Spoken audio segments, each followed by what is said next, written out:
¿Qué tal, hermanos? El día de hoy vamos a hablar del profeta Elías, padre y modelo de los monjes.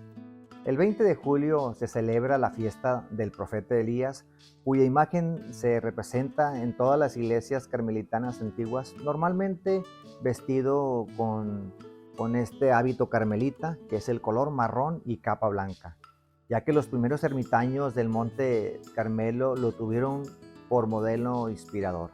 A veces se le representa en el episodio de la nubecilla que prefiguraba a la Virgen María, como en este cuadro pintado por Luis Juárez para la iglesia de los Carmelitas Descalzas de Morelia, Michoacán.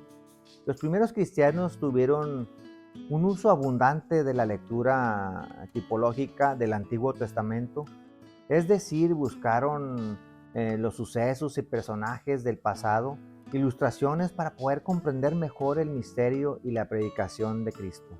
Para ello se inspiraron en San Pablo, que recordando uno de los acontecimientos narrados en este libro del Éxodo que dice: estas cosas sucedieron en figura para nosotros. Los textos de los padres de la iglesia sobre Elías son muy numerosos. Los carmelitas de San Remi han recogido más de 1000 en un solo libro. En ellos se encuentra un anuncio y anticipo de la revelación de Jesús y una enseñanza para nosotros los creyentes. La viuda de Serepta, que acoge al profeta y se pone a su servicio, es imagen de la iglesia, mientras que la reina Jezabel, que incita al pueblo a la idolatría y persigue al profeta, es la imagen del pecado.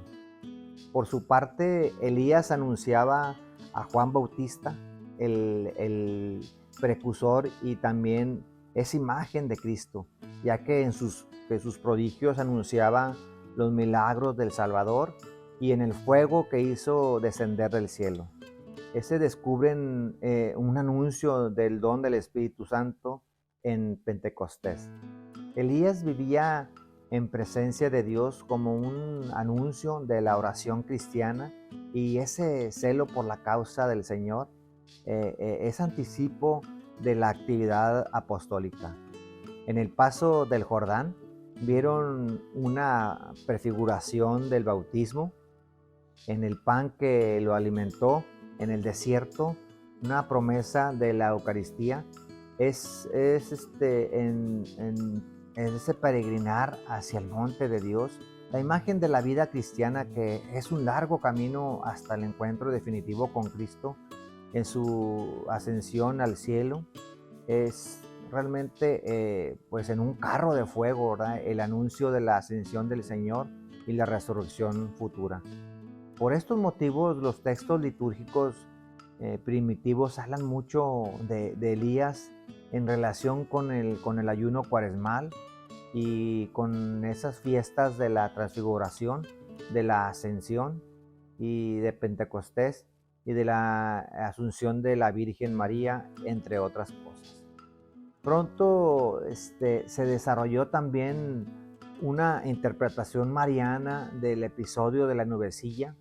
Los santos padres vieron prefigurada a la Virgen María en aquella pequeña nubecilla que subió desde el mar tras esa oración de Elías y que empapó de agua la tierra eh, apostada por esa sequía, ¿verdad? Como la nubecilla, María era pequeña, insignificante, pero para los hombres, pero como esa nubecilla, María derramó sobre la tierra la fecundidad después de largos años de sequía y de la espera orante de estos justos. En la iglesia carmelitana suele haber cuadros que representan al profeta Elías orando en el Carmelo y a la Virgen Inmaculada sobre la nube que se eleva desde el mar, y eso sigue siendo la primera lectura de la misa del Día de la Virgen del Carmen, que es el 16 de julio. Elías es un perenne recordatorio de ese poder de Dios, creador y Señor de todos y de todo, al que se le debe esa adoración y respeto. Con todo, Donde los padres hablan más de Elías es en el contexto de la vida monástica.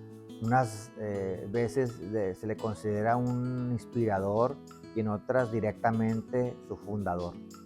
San Atanasio, en su famosa Vida de San Antonio, considerada en el padre del monaquismo, propone a San Elías como un verdadero modelo que imitó a San Antonio y al que debía de seguir pues, todos los monjes.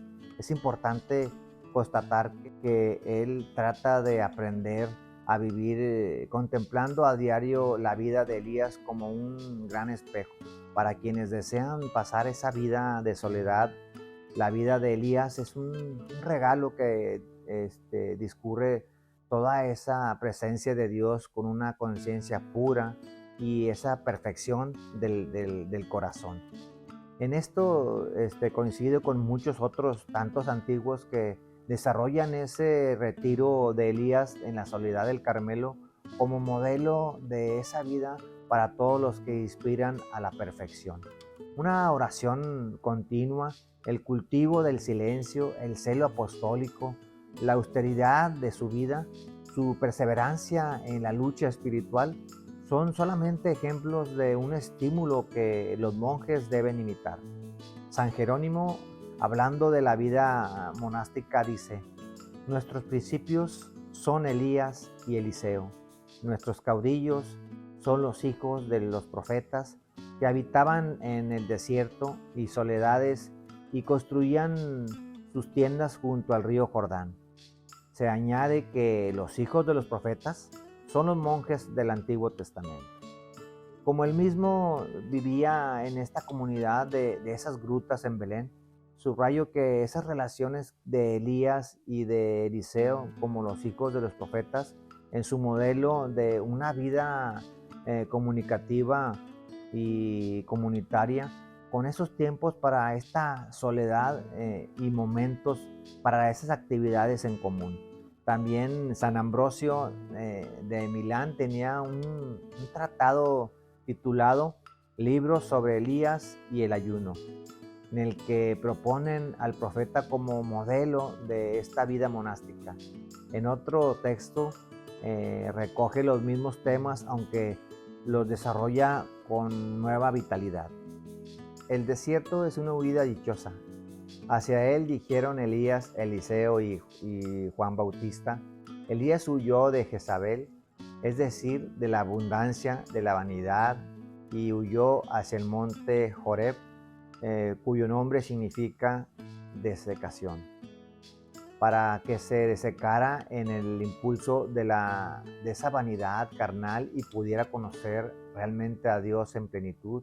De hecho, Elías se retiró junto al torrente de Kerit, que significa conocimiento, donde pudo encontrar esa abundancia y conocimiento de Dios, huyendo de muchos hasta el punto de no buscar otro alimento para su cuerpo que el que les traían esos pájaros, de forma que en lo esencial su alimento ya no era terrenal.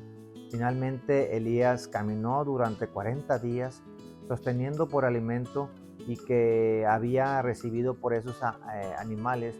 Por eso no huía de una mujer gran profeta, sino del siglo. Había la seducción de ese mundo, de contagio, de ese contacto inhumano, de los sacrilegios de una nación que esa nación rebelde, y por eso él huía de ese mundo.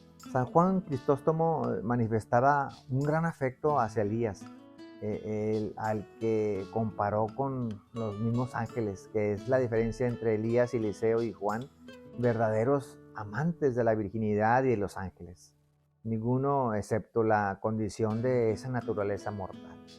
La virginidad les había dado una naturaleza angelical. Si hubiesen tenido una mujer e hijos, no hubieran podido vivir con tanta facilidad el desierto ni despreciar las cosas y otras comunidades de la vida cotidiana, desligados de estas ataduras que vivían en la tierra como si vivieran realmente en el cielo. Así lo vivían ellos. Los carmelitas también desarrollaron una abundante literatura sobre la figura de Elías que sigue marcando nuestra espiritualidad hasta el presente. Esta escultura del profeta Elías es un retablo de la iglesia construida sobre la casa natal de Santa Teresa de Jesús en Ávila.